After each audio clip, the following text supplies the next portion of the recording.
Prejudicial interrogation singed the oil and gas industry while backfiring on its CNBC practitioners during the third Republican presidential debate, October 28th. Texas Senator Ted Cruz scored the evening's main point when he told network moderators in Boulder, "The questions that have been asked so far in this debate illustrate why the American people don't trust the media." CNBC's smoothies deserve a measure of indulgence for the difficulty of guiding 10 loquacious people through 2 hours of conversation.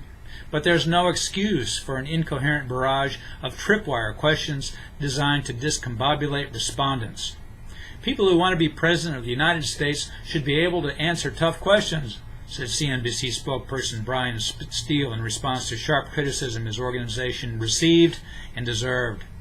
Yes, and people who call themselves journalists should employ tough questions in service to the illumination of positions on important issues.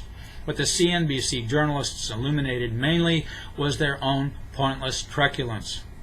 Disregard for substance was evident when Rick Santelli reminded Ben Carson he had opposed government subsidies, yet favored a transfer of oil subsidies to ethanol manufacture. "Isn't that just swapping one subsidy for another, Doctor?" Santelli asked. The question asserts the existence of massive oil subsidies, which are, in fact, products of the Obama administration's artful semantics and exploitation of tax law impenetrability. Carson seemed ready to make clarifying distinctions when he said, "I was wrong about taking the oil subsidy." Then, alas, he veered into generalities about intrusive governance.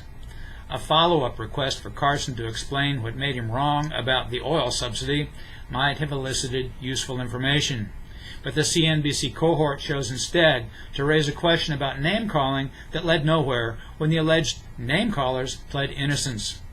The debate thus revealed more about network journalism than about the presidential wannabes. So no one yet knows whether anyone on camera in Boulder can define intangible drilling costs or Section 199 deduction. And Americans still think big oil enjoys lavish subsidies.